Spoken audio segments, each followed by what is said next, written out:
showed his identification to the officer. It's been 2 weeks since the last episode. So, yeah.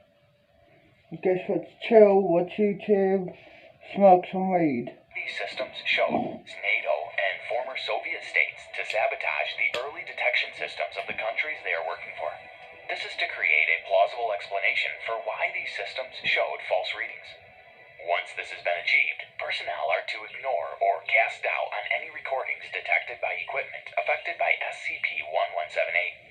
In the event that one nation launches a nuclear attack, the response systems of the recipient nation, or nations, are authorized to be disabled by Foundation agents to minimize the damage created by a nuclear strike and avert an X-case scenario. SCP-1178's secondary effect will initiate in the event that the missile is able to accelerate to a speed greater than 0.2 kilometers per hour. The early nuclear detection system of any former Soviet state will begin to indicate an imminent nuclear strike. Starting with radar stations, all equipment possessed by these nations will begin indicating a massive nuclear strike coming from any nuclear-capable NATO nations. When these states have gone on alert for the possibility of a nuclear strike, the equipment of any nuclear-capable NATO nations will also begin to indicate an imminent nuclear strike from any country currently affected by SCP-1178. Note that it will only affect the early detection equipment of these countries, and does not affect the actual launch devices or the commanders in charge of said devices. SCP-1178 is currently being kept in a special containment area. An area of exclusion has been created around its active area. Any human or vehicle entering this area is to be immediately terminated or destroyed. Security personnel patrolling this area from the ground must maintain a state of radio silence at all times. Aircraft patrolling the area must never move closer than 2 kilometers to its area of exclusion. Observational equipment must predate 1938 and be constantly manned by Foundation personnel. If it shows any signs of movement towards the perimeter, it is to be considered a containment breach and a possible apocalyptic scenario. Loudspeaker units set up around it must constantly create broadcasts of varying nature, such as fabricated news reports of limited nuclear war between NATO states that possess nuclear armaments and the Soviet Union and the People's Republic of China. In addition, there are to be reports indicating that the Midwestern United States has been devastated in a relational strike and that the U.S. Army has invaded the Kamchatka Peninsula. False broadcasts must be transmitted indicating troop movement and communications in the Soviet and United States Armed Forces. There will also be false civilian broadcasts corresponding to those events. False witness accounts will be broadcast too. There will be television signals for programs between 1962 and 1981 in the Soviet Union, and advertisements for consumer products, such as gas masks, radiation suits, and firearms capable of being used by a child or parent will be displayed. All these actions will trick it into thinking that a war is actually taking place. This is essential because the instant it doesn't perceive a nuclear war is going on between NATO forces and the Soviet Union, it will leave and try to trigger one. Strong winds will not affect it. Birds are not deemed a risk factor because, as they are not blind to a solid object in the sky, they will circumnavigate it. No other native animal life will trigger it. In the event that SCP-1178 begins to accelerate, all personnel are to initiate the Prussia Protocol. In the event of a Prussia Protocol failure, Overwatch Command is to be set on high alert for the imminent possibility of an end-of-the-world scenario. Previously, an incident occurred which caused it to launch. It was reported as a test by the Soviet Union. During the launch, GRU Division P reports say that SCP-1178 ceased to accelerate and unexpectedly detonated once it reached a height of 1.33 kilometers. At the same time, early warning nuclear detection equipment in the USSR began to display an imminent nuclear strike by the U.S.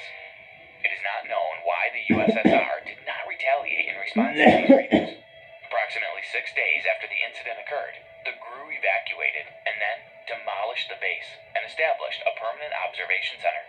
Recovered records indicate that it was launched at an object present in the atmosphere over Siberia, but the appearance and properties of this object are unknown, as all information on the object was destroyed in 1991. After an unknown period of time, it began affecting the area around the base, leading to its second activation event.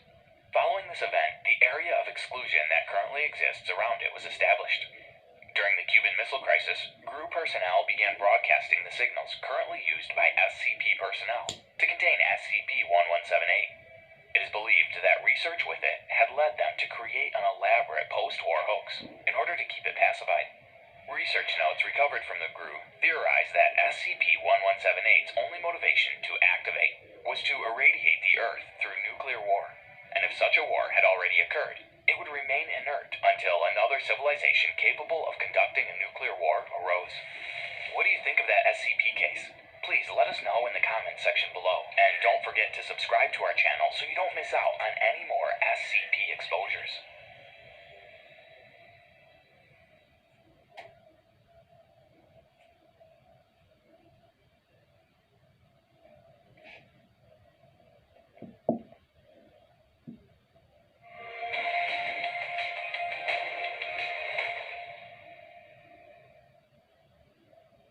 Red Bull gives you wings. New, the winter edition, with a taste of raspberry. Wings for every taste. The little boy sat at his bedroom window, gazing up at the night sky as he did every night. The moon shone bright and stars twinkled. He was fascinated by everything to do with the solar system. As he stared up at the sky, he noticed something unusual. One of the stars was distinctly brighter than the others and looked to be moving. He picked up his telescope and looked into it. What he saw made him drop the telescope in surprise. He had seen a shooting star before, but he had never seen anything move as fast as this star. He picked up the telescope again. The star had traveled such a vast distance in a few seconds he had taken his eyes away that he thought it must have burnt out. But as he moved the telescope again, he realized it had almost reached Jupiter. How was it possible that a shooting star could travel so fast in such a short space of time, he wondered. He made notes in his journal about what he had witnessed. The following morning, he told his science teacher at school what he had seen. His teacher was surprised and told him that he was going to make a report to the authorities. When he got home from school that afternoon, a man in a suit was sitting in the kitchen talking with his mother. She told him that the man had come to talk to him because his science teacher had made a report. The man told him that there was a simple explanation, that it had been a weather phenomenon that had caused it to appear as if the shooting star was traveling so fast. In reality, it was just an ordinary shooting star, very common. He told the boy not to tell anyone else about his sighting. Welcome back to SCP Exposed. Today we bring you the Keter-class subject, SCP-2399. But before I go on, please make sure you subscribe to the channel so you don't miss out on any more awesome SCP stories. SCP-2399 is a hostile, anomalous alien superstructure capable of causing an SK-class, barren Earth end-of-the-world event, and as such is classified as Level 5 Top Secret. It is a massive, complex mechanical structure currently located in Jupiter's lower atmosphere. Since its visual discovery in 1963, it has been observed to use highly advanced antimatter-based weaponry to create spatial disruptions and devastating atmospheric reactions observable as a large red vortex, commonly known as the Great Red Spot. SCP-2399 appears to be damaged, possibly due to an impact with the moon Io before coming to rest in its current position. It has been observed releasing a multitude of small octopoid repair drones in efforts to repair the damage it has taken. Some of these drones will remain near the superstructure, while others will patrol nearby moons or deeper into the gases of Jupiter itself, in search of parts that it is missing. Computer models estimate that it is at 59% completion, with a current rate of 0.78% annually. This rate has increased from an estimated 0.12% in 1970. Despite its damaged state, it seems to possess a limitless power supply, advanced electromagnetic shielding, matter-disrupting weaponry, the ability to repair damage done to itself, and a precise tracking and targeting system. Due to the larger difference in technological advancement between the creator of SCP-2399 and our own, for all intents and purposes, it is currently indestructible by human means. In theory, it might be left vulnerable by a powerful enough electromagnetic pulse. Unfortunately, this technology does not yet exist. SCP-2399 was originally observed, albeit unknowingly, by Giovanni Cassini in 1665. The following is taken directly from Cassini's journal on the event, translated from Italian to English. October 8th, 1665. I have observed something extraordinary in the heavens. Last night, as I gazed through my looking glass, I saw what appeared to be a star of great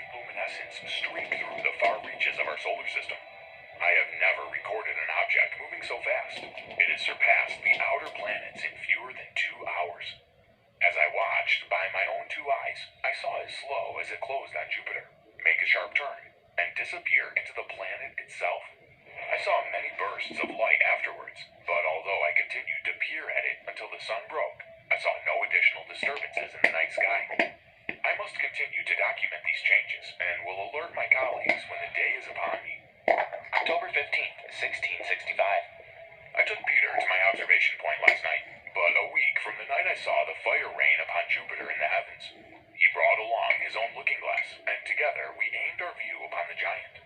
To our surprise, a magnificent change has occurred. Where once the distant world only showed bands of color, there is now a great red spot where the star came to rest on the surface of Jupiter. Peter was incredulous, of course, that such an amazing discovery could have taken place before our very eyes. I will continue to take note of this. October 18th, 1665.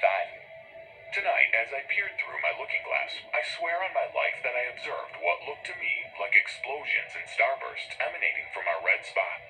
I fear my mind is playing tricks on me, for there has been no record of such violent outbursts by a heavenly body since the dawn of astronomy. I will consult with Peter on the morrow and hopefully glean from him some advice on the matter. October 19th, 1665. Peter sees the same as I. As I approached him with my concerns, he leveled the same with me. And through our following discussion, we concluded that it must be a powerful reaction to the falling star I saw upon the first night, and not a product of our own shortcomings. I am left wondering what cataclysmic event must be taking place upon our heavenly neighbor. Our work to document this must go on. Foundation satellites in orbit around Jupiter are to maintain constant vigilance of its reconstruction efforts and make all attempts to hinder that process should it reach a minimum of 75% completion. Additionally, a perimeter of long-range electromagnetic jamming satellites, known as barrier array, has been situated in high Jupiter orbit. Any transmission intercepted by this array are to be summarily decoded and logged. In the event of its surpassing 75% completion, or an information breach in the jamming perimeter, necessary Foundation personnel will engage Protocol Legionnaire 5, given its completion by that time. Legionnaire 5 was devised by Randall McGallen, director of the Barrier Project. The following is a memo written by Mr. McGallen about Legionnaire 5. So, SCP-2399, have you ever sat and wondered, maybe after you hear about a car accident on a street you were just on, or a bombing in a city you were visiting, just how lucky you are to be alive? Just how many things have to go right for you to continue to exist? A few seconds too late, a few seconds too early, and somebody reaches for something they dropped, and a busload of people run into another busload of people. Sometimes this kind of thing does happen, as we've seen far too often. But that's what we're here for. To protect those who can't protect themselves from things that they wouldn't even know to protect themselves from. We can't do it all, though. As many things as we've been able to contain, as many things as we've been able to keep under lock that would threaten to destroy us all, still far too many remain that we can't do anything about.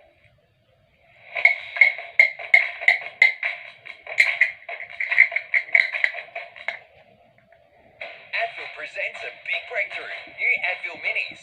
Fast pain relief. Now 20... Whether they're too big or too fast or too powerful, any of these things could blink and wipe humanity from existence. The fact that they haven't done so yet is just luck. SCP-2399, however, is different. We have little information regarding its motives, origins, and full capabilities. We do not understand how it is capable of communicating over such large distances, or why those who constructed it, if it was in fact constructed, sent it to us in the first place. We do not know what would happen if it is able to fully repair itself, or if part of our array would break down and a message would get through. We do not know this, so we must assume the worst. Judging by what we've seen, SCP-2399 to have reached Earth, it would have led to our timely destruction. But sometimes humanity gets a little help. Sometimes something steps in the way of the apocalypse. For us, and for SCP-2399, it was Jupiter. As it began to slow on its approach to Earth, Cassini saw what we've been able to ascertain. That it struck the moon Io, was damaged, and was unable to escape the gravitational pull of Jupiter. Its weapons activated as they were intended, but it was Jupiter that experienced doomsday, not Eventually, though, it's likely that it will resume full functionality and will likely be able to pull away from Jupiter and proceed to its target. As of now, we can keep hurling bombs and EMPs at it all we want, but we've got no indication that any of it will so much as scratch the thing. On the contrary, experience dictates it would do nothing at all. If this were to happen now, we would undoubtedly be destroyed. Jupiter has given us time. For now, SCP-2399 will remain there, reassembling itself, while we devise some way to stop it. Like it or not, we are in an arms race with this thing. Our best guesses give us something like 25 years until it is able to hear past our dampening array. Until then, we must seize the opportunity that has been laid before us. We must use the time we have been given and not let it be wasted. So we devised Protocol Legionnaire, one gigantic EMP powered by God knows what, followed by a volley of nukes big enough to wipe out our entire civilization 1,000 times over. A blunt plan and simple and likely futile. Our researchers around the globe have yet to devise even a way to deliver that kind of pulse, let alone a way to power it. There is no indication whatsoever that we will be able to complete Legionnaire on time, or if it will do what is intended once it is completed. But we must try. We must do something. Even if we have to drain our banks and empty our minds, we must try. Not often do we get a chance to see the swerving bus that will end our lives and step out of the way. Jupiter unknowingly has offered us that chance, and I suggest that we take it. Barrier Unit 53 once observed one of SCP-2399's repair drones closing in on a piece of debris, quickly determined to be part of a damaged communications array. Because of the nature of this specific component and the ramifications of allowing it to recover it, it was ordered that Barrier Unit 45 fire upon the drone with its onboard concussion batteries. Batteries were discharged, however, the drone appeared undamaged. Footage obtained by Barrier Unit 53 shows that while the payload in question was launched towards the repair drone, it was destroyed within 5 kilometers of the target by additional charges originating from SCP-2399. Command lost contact with Unit 45 15 seconds after its initial discharge, with video observation showing SCP-2399, causing the spatial anomaly which resulted in the termination of Barrier Unit 45 by Units 44, 51, and 55. Under no circumstances are any Barrier units to further engage either SCP-2399 or drones released by the alien superstructure.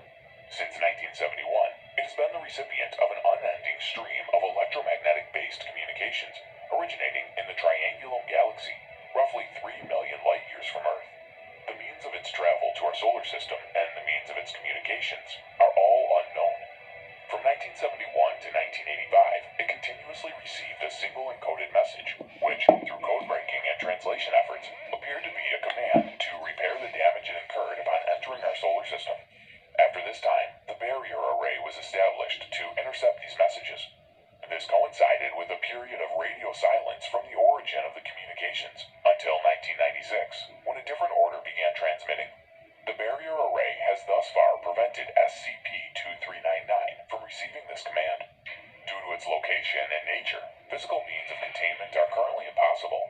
Implanted Foundation agents in major observations are to contain footage or images of SCP-2399. An ongoing misinformation campaign is in effect, which has thus far been able to completely suppress any knowledge pertaining to it from public awareness. What do you think of that SCP case? Please leave your comments down below.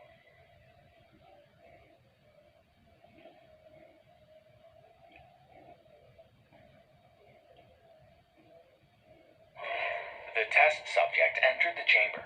At first glance, SCP-469 appeared to be nothing but a gargantuan pile of white feathers measuring 8.84 meters in diameter and weighing several tons. Upon closer inspection, however, mass is actually a vast array of enormous white avian wings tightly curled up into a dense mound.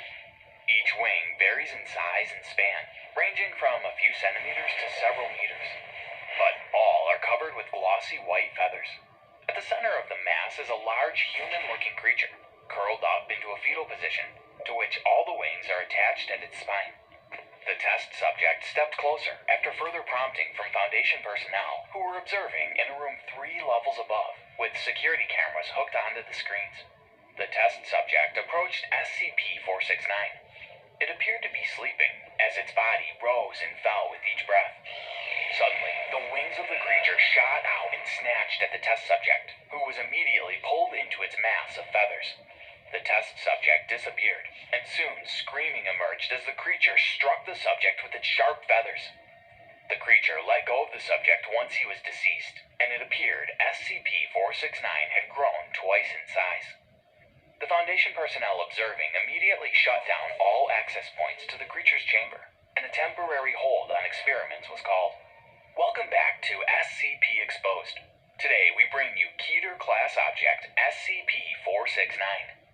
The winged creature was first discovered in an abandoned underground cavern in a remote part of Italy in 1956.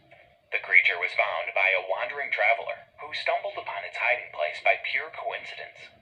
The traveler was shocked to find the winged creature there and immediately returned back to the town to notify everyone. Worshippers went there to praise what they believed to be an angel. However, as soon as they stepped close to the creature, it lashed out and swallowed them, killing them all. A total of 28 people were murdered. It is noted that the creature appeared to be asleep throughout the whole ordeal. Even when unconscious, SCP-469 proved to be incredibly dangerous. Luckily, Foundation personnel were already at the scene, as they had been working on investigating a separate SCP case. Squad 15B was dispatched to the cavern, where they were able to capture the creature and transport it in a locked cage. It is believed the only reason personnel were able to capture and contain the creature was due to a sudden, deep sleep that had struck SCP-469. If the creature had been even remotely conscious, no doubt all of Squad B would have been destroyed, and the creature would have escaped. The creature is currently at Site 14 in an airtight, soundproof containment chamber, 50 feet by 50 feet by 50 feet, until a viable termination method is available. SCP-469 seems to feed exclusively on sounds and sound waves, using the energy gained from sound to grow newer and bigger wings and feathers. The louder the sound, and/or the higher the frequency, the faster the creature grows. Though it can be sustained by any sound, it seems to have a preference for rhythmic, musical noises, especially those produced by bells. The creature itself, however, seems to make no noise whatsoever, due to the sound-absorbing structure of its plumage. Any human or animal that touches or gets too close to the surface of the creature will be quickly enveloped by the outstretching wings and drawn inside. Despite the feather's soft appearance, each feather has a sharp point that quickly pierces through clothing and into bare flesh, releasing a neurotoxin that immediately stimulates all the pain receptors in the body, as well as other stimulants to keep the victim from passing out too quickly. This is to make the victim scream loudly, thus feeding SCP-469 even more until the victim eventually goes into shock. The creature is responsible for the loss of 4 personnel this way. Touching the creature with dead or non-living objects has proven to have no effect. All termination methods of SCP-469 have been unsuccessful.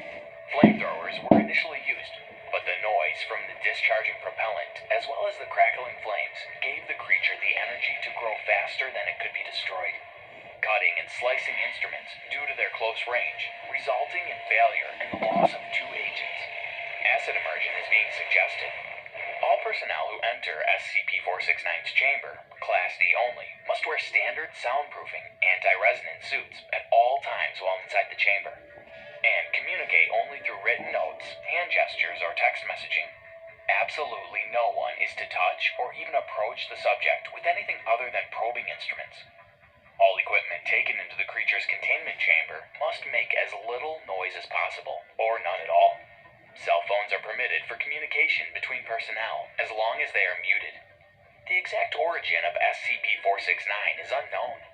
Some religious personnel have protested against the experiments to terminate the creature due to its outward appearance of an angel, and many agree it is a creature sent from God.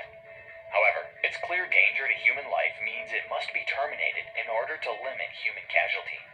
It is noted that at its location of retrieval, the cavern, several artifacts were found surrounding the creature, which have been analyzed and confirmed to date back over 1,000 years. This suggests that SCP-469 may have been inactive and asleep for this, as they had seen nothing like this before. It was a dark black cloud. Let's have a It had a drawing. head, but no features on its face, and its lower body was not human-like. The couple immediately got out of their bed and started screaming the names of their kids.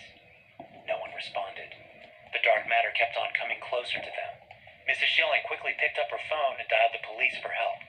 While she was on the call with the police, she wasn't even sure what to explain. Then, the dark matter captured Mr. Schilling's body.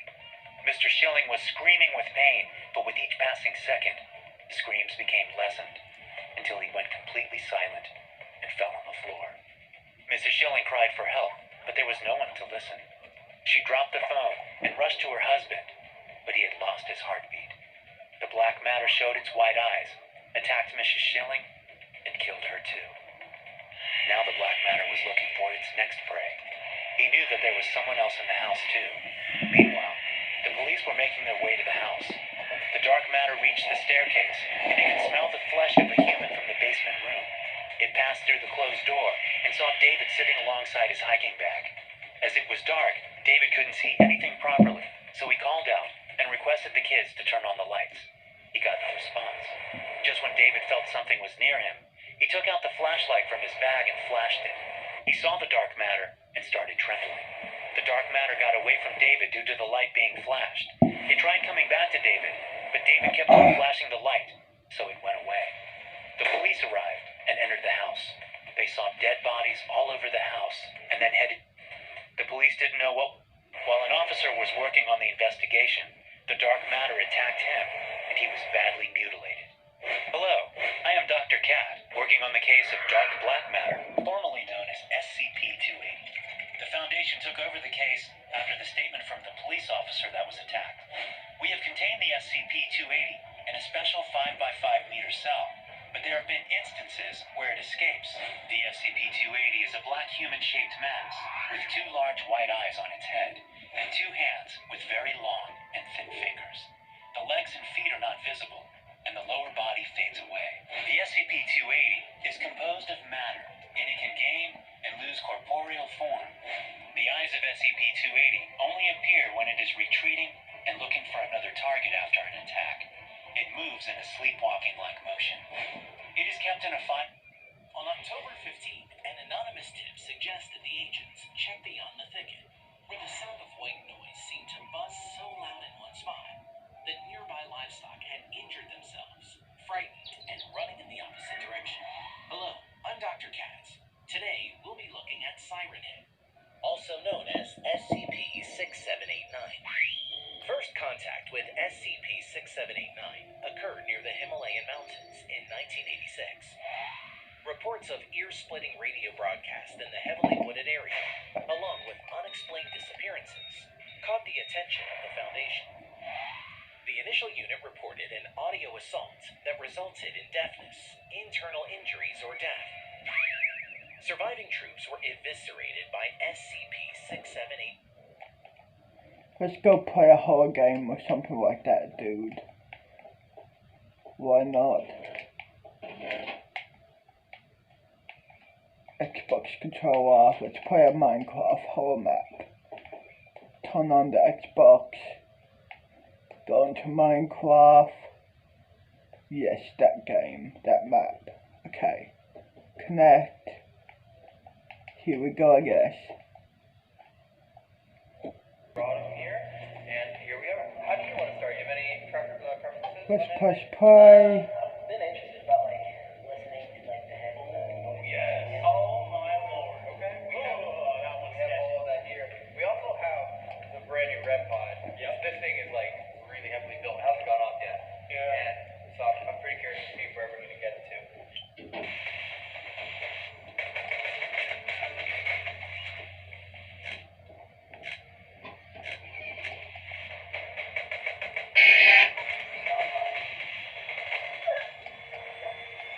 Do that again, I fucking dare you.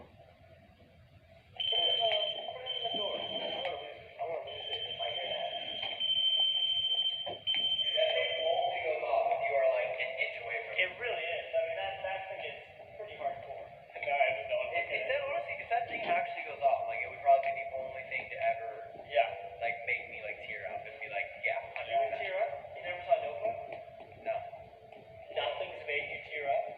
I've never seen the Notebook, man. Don't do it.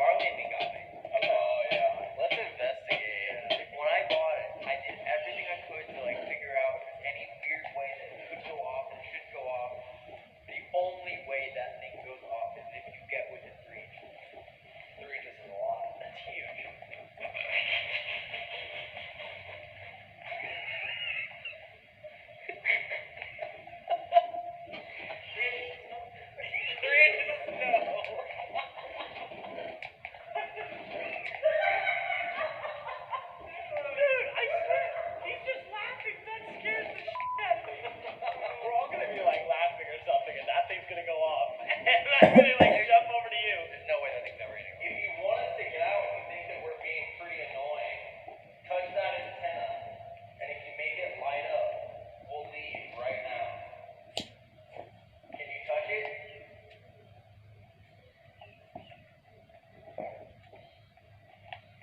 I know it's gonna go off. It's not gonna go off. It's going to go off. Yeah, where was it?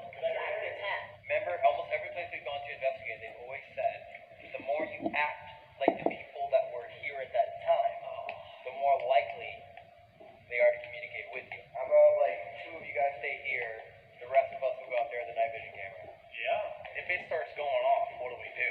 Well, We'll be right there. We're spinning the other side. Okay, that's not bad. If this doesn't get anything going on, I don't know what will.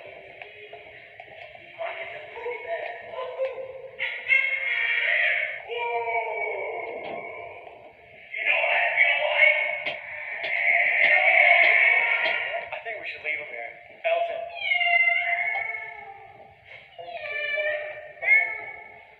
What? Why? Is there something behind me? It might be working. Keep going.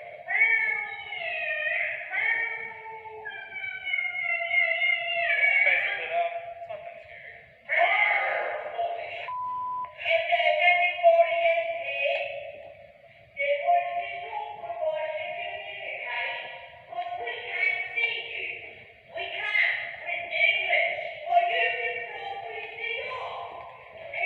I guess that's all.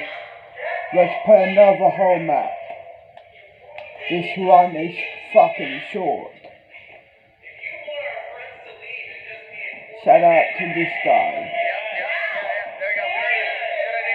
Let's head out, I guess.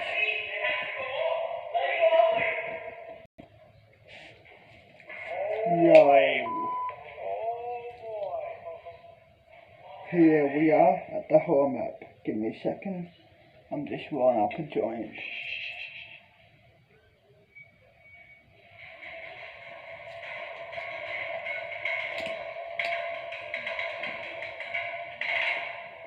Here we are. What's this?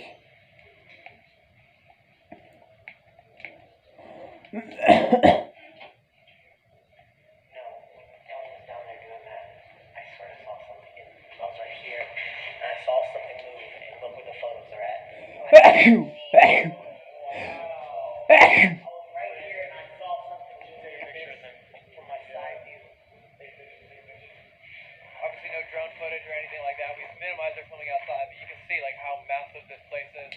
This building alone we were just in, we were in the smallest section of it. And then we're Shout out to this back guy up there. and shout out to this guy. Torn off in a tornado in 2019. So really recently, no roof on it. How was that recent? Yeah, 2019, yeah. Yep. And then of course there's another 5 buildings down to the left, and then the gas chamber, which we still have to go to. God, that's Yeah, so right. don't forget we're still going to the gas chamber. None of us have even seen yet.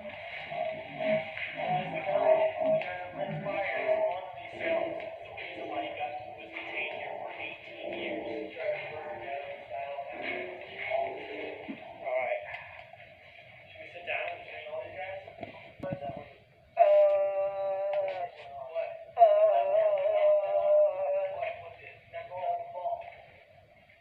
I saw the light. The ball went off. Yep. I wouldn't trust that. No. The ball went off out there? Yeah. No. I was watching it in here. See? See? I'm not out of my mind. I told you. Oh my god. I told you. Thank you. Now where I thought you were was I watched it turn off. Alright. Alright, man. You good? Yeah, I'm gonna start. Alright, go for it. Hey, light. Opening. It's opening. The guy from Sydney won 63,500. He's getting a horn out right now? Say whatever you say and don't think about it. We'll go for it later.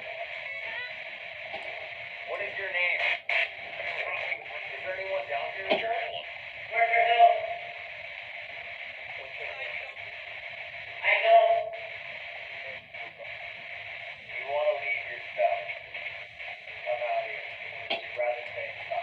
Okay, so it's that way. Let's head that way, I guess. Yo, where the fuck is my sword? Give me a second.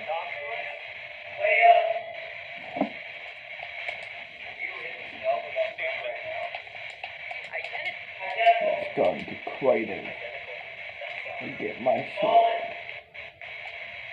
back, like I have in real life.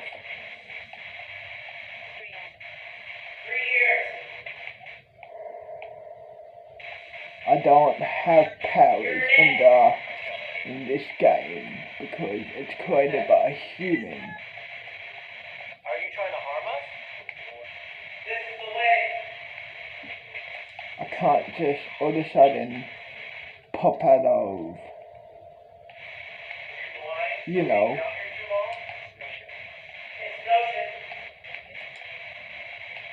So yeah, pop this out of nowhere where I can do what I can do in real life. In games I have no power over. If he sits down, will you talk to us? Right now, anyway, I'm just learning my powers. You want to talk to someone else? So yeah,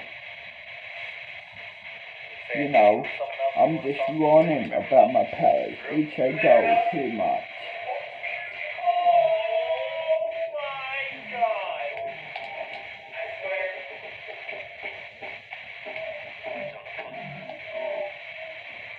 Here. Here. Let's go into survival now. That was incredible. It was immediate. Control. Before you talk to Elvis, anything else your name?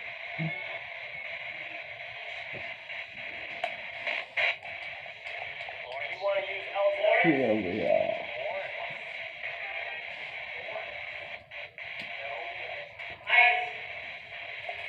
And now, where the fuck is the key? Is at. I will go in there, talk with you, set off any of the other lights down here in the dungeon.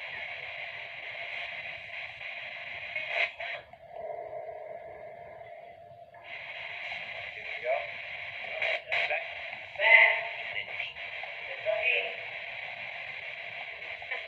Healing. 100. That was great. I just came there. When you heard my name, what did you hear? Elder. Like, remember Elder? Yeah, mention Elder. Yeah. It said Elder. We said, say the name of the person that you want to talk to, and you immediately go Elder. But before that, he was standing up, and you went, sit down. That's what it said. It was. We asked what the person's name was, and then you immediately said Lawrence. Yep. Is that who we're talking to? No. Yep. For a second. Yeah. All right, Satan. What's up? Satan? Okay. Why Satan? What? All right. These cat hold on. That means there's something right up in the business. All right. And can't hear a goddamn thing. Woo! So, all right, you're talking to Elvis now. Correct.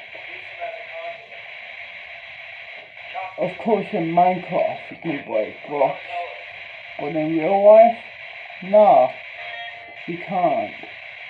It's impossible to break blocks. Feel the temperature? You know it's cold? Talk to us. Talking. What is your name? Is it still Lawrence?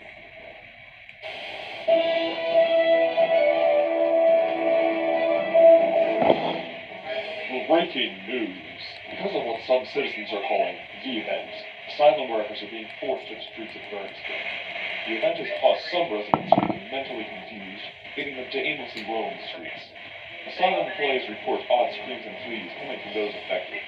No one knows the cause of the event, but the asylum promises to work it out. Asylum, meanwhile, a young girl, age 17, was affected by the event. However, she somehow managed to break free of the asylum officials. They are hunting her down at this moment to restore justice to the neighborhood. So close up your doors and windows and keep safe, residents, because this is going to be one. We've been disrespectful tonight?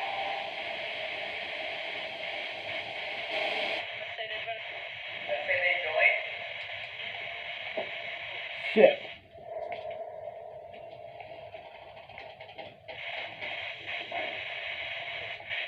Thank you. Alright, we're in the darkness now. Molly, where are you? Fancy. No assholes right now. Yeah. Warm up. It's just very warm up. Why did you pick Elton?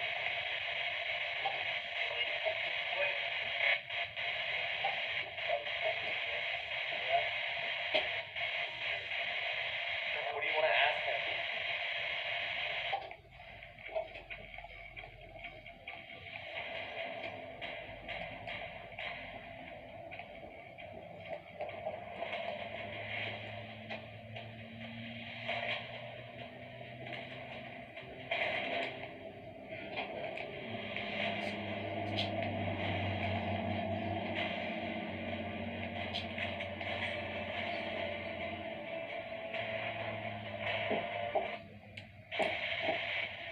Not getting too much.